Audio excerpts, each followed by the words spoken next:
Ladies, leave your man at home. The cupboard's full of dollars and their pockets full of grown. Why is my ISO changing itself? I said it to 100. I said to 135. I didn't agree with this. Check, mic check. Hey y'all, it's Cass. Welcome back to my channel. If you're new, no, I always get this wrong. Hey y'all, it's Cass. Welcome back to my channel. If you're OG, welcome to my channel. If you're new, you guys, today I am super excited because we are going back to basics on this channel. You guys have seen me create a lot of different shoot concepts, shoot with a lot of different equipment, and just bring different visions and ideas to life. So now I want to kind of take it back to just basic beginner. What do you need to get started? What equipment do you need to shoot? That's probably the biggest question that I always get. So that is what we are going to break down today. All right, so we're going to go ahead and dive into the question that everyone always asks me, which is what camera do I need to shoot? So it's always tough for me to answer this question because honestly, it really just depends a lot on what are you shooting. Are you shooting primarily video? Are you shooting photography? What kind of style shots are you trying to get? What is your budget? All these different questions could totally change the kind of camera that you invest in. But today I'm going to break down some of the top cameras that I've used and then just some cameras that I've seen that are suggested and good cameras for beginners. So the camera I started with was the Canon T3i, Rebel T3i. I got that I think my 16th birthday, and I literally rode that camera out till college. So that was the first camera, and that camera worked really well. I think they're on like the T7i, T8i now, so you can definitely get a higher version of that camera, but it's a very beautiful camera. Canon is great for photos and can capture some quality videos. I know the Canon EOS R is a very popular camera that a lot of YouTube channels and just intro YouTubers suggest as a good camera. On most of my videos that you guys see, I use a Canon 70D. This is a used Canon 70D that I purchased from eBay. Cameras are very expensive, you guys. So this one, I just got the body, didn't come with batteries, no charger, nothing, just the body of the camera for about $500. And then I went and got the rest of the items and accessories myself. And this camera has honestly worked great, you guys. Most of the photos that you guys asked me, what camera did you use? If I didn't shoot it with my phone, I shot it with that Canon 70D.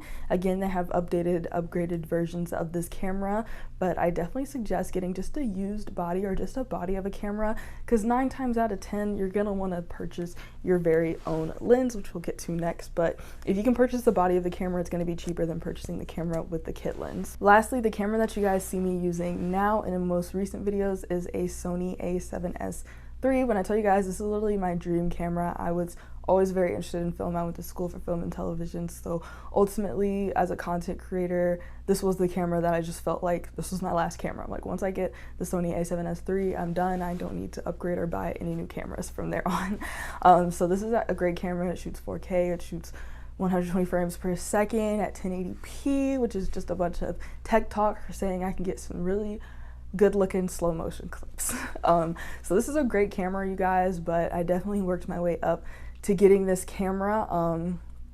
Like I told you guys, my Canon T3i, I rode it till the wheels fell off. My Canon 70D, I know the ins and outs and every bit of that camera. Honestly, when I first got the Sony a7S, I couldn't get my photos to look as good as I got them to look on my Canon because I had just known that camera so well. So I'm just now really diving into this camera. So I say that to say, whatever camera you have, even if it's your iPhone, really dive in and learn everything about all the settings and how to take the best possible photos that you can before you upgrade. So make sure you know a lot about that device. I always tell people, start on your phone. I have plenty of videos on my channel that reflect starting on your phone and then just work your way up from there. The next thing, you guys, I mentioned is lenses. So most DSLR cameras, if not all, have lenses that are attached to them. So there are removable lenses. You can remove them, purchase new lenses, and attach them. A lot of them come with a kit lens. Kit lenses are great, but they're just not the ideal lens, you know, if you want that blurry background or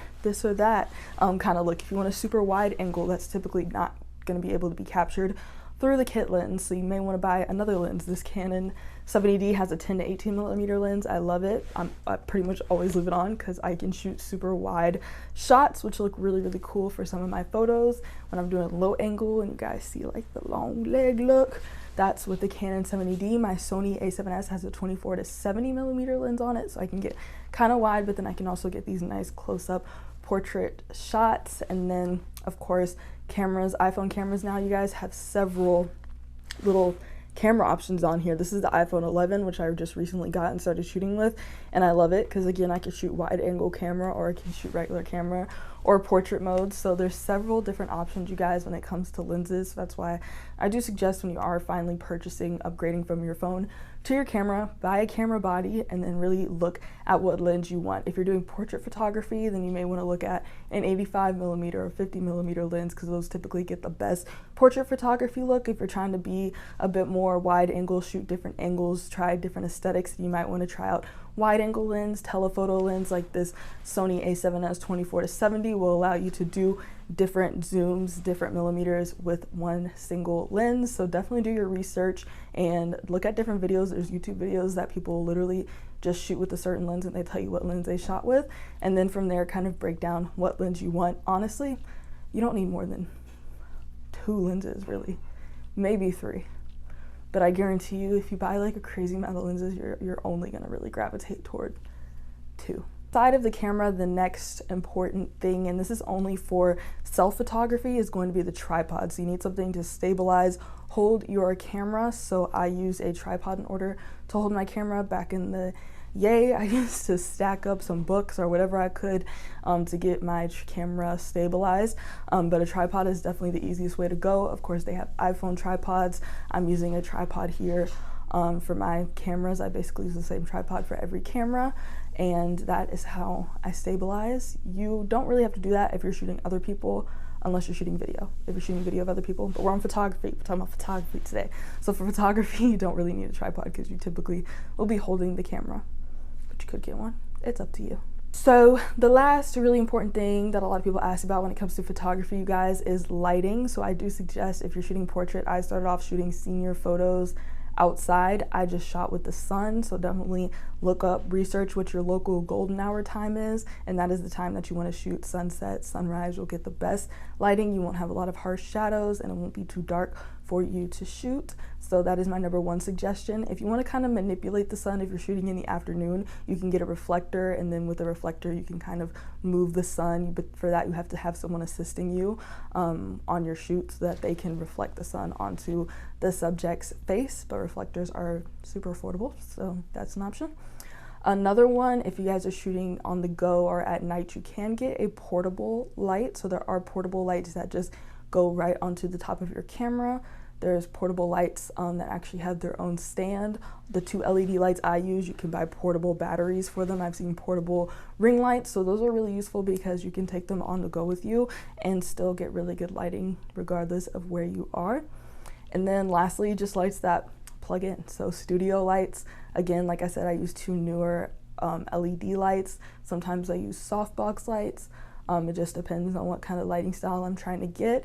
But again, lighting is optional depending on what kind of content you are trying to shoot. Of course, if you're shooting in studio, at home, indoors, 100% you want to shoot with lighting unless you're shooting with the window. Of course, I do want to talk about just some essential accessories that you want to have in addition to your camera. If your camera does not come with a battery and a charger, definitely make sure that you purchase one of those. I also like to purchase an extra battery just to make sure if I'm on set and I run out of battery that I already have an extra fully charged battery, so I don't have to worry about that. So I definitely suggest that.